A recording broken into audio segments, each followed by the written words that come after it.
Publisher journey video of the day. Today was a good day. I was working on my next book. It's about a unique topic, unique hobby, I would say.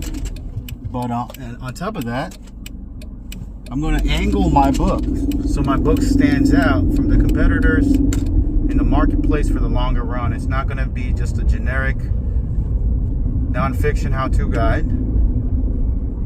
I decided I'm going to angle the book a lot differently, have a unique structure, format to the book. So it's a better learning experience, reading experience for the reader. There were two different ways to angle the book, but I decided why not do both.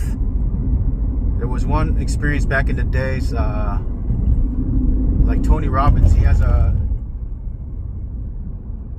home study course program that's structured in a certain format that I found, that was quite unique. And I figured, you know what, why not do it, frame it this way for the book.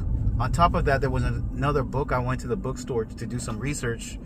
It kind of framed teaching the lesson in a certain format. So I was like, you know what, let me do it that way. On top of that, I remember like back in the days when I was reading a book, this was almost 20 plus years ago. It was about the stock market and whatnot. And the author framed the lessons in a very memorable way that's easy to learn, easy to remember. So to this day, 20 years later, I still remember the system name. So I was like, okay, I could do that as well. And just recently I decided, you know what, I'm going to combine both of those angles into one book.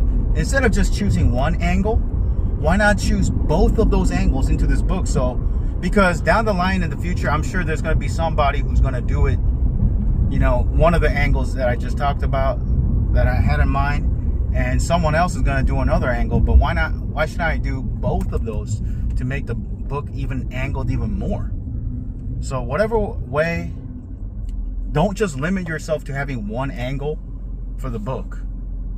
If you have 2, 3, several ideas about angling the book in a different way, why not do all of the above or a combination of it to make it really stand out for the long run? So that's why I'm taking a little bit more time on my next current book I'm working on. And also after that, I'm excited because moving forward, I'm going to angle my books a lot more differently than just a generic how-to book, which I kind of did, to be honest with you. And I'm not, but you live and you learn.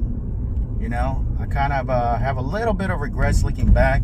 I could have done my books a little bit differently, angled it a little bit more, make it stand out. Because a lot of times people, when they're looking for a book or a product on Amazon, they're not going to go through the preview as much. They're just going to look at your cover, your title and subtitle, and just make a judgment, instant judgment, first impression just from there. They're going to look at it and say, you know what, I don't want this book. This is too generic. As opposed to if there's a book that's angled in a very attractive way, people are going to more likely click on it. And if they click on it, they're more likely to buy it. So one of the biggest lessons I'm learning nowadays this year is just to make my books different. You live and you learn. Every year, I feel like every book I do is a practice to get better for the next book. So this year, what I want to do is I want to make sure I create the best 5-star quality, aim for a 5-star quality book as best as possible, learn from my mistakes, which I have made.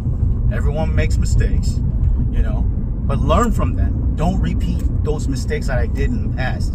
Take a look at the feedback and see what people don't like, and then apply those feedback from previous readers into my future books. Matter of fact, even improve my past books as well. So, and one thing I definitely want to do moving forward is to angle my books a lot differently, so it really stands out from the marketplace for the longer run, okay? Because more and more people are coming into this publishing space, and they're going to just do a generic book in the beginning, because that's how beginners get started, But to angle it, I'm excited about that. Now I can apply that formula for all topics A to Z, moving from my publishing brand. So I'm excited. That's pretty much it for right now. What else? Yeah, and I'm going to be better. I'm not just going to rush into books anymore.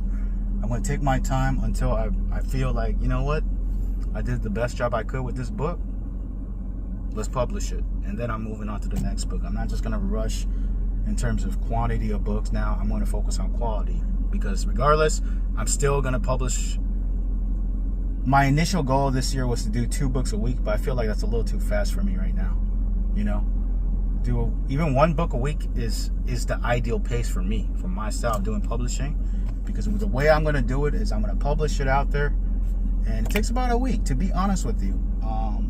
From the simple niche research, since I'm going for all topics A to Z, I'm not as analytical in terms of trying to find the best perfect niche, because once I'm done with the book, I go to the next book. But instead of just rushing the process, I want to take time, be patient. And to be honest, 1 book a week for me is solid, perfect time. If I could do more, great. But 1 book a week is a pace of 52 books in 52 weeks. So, and if those books are high quality now, they're angled, they're structured in a very unique way, then I'm more likely to make more sales from that. And that's the ideal way. And eventually, if I find out a system, a process on how to do this, maybe I can delegate most of this work to team members and so forth. So that's my publisher journey video thoughts of the day. Thanks for watching the video. Gotta go. Talk soon. Take care. Bye.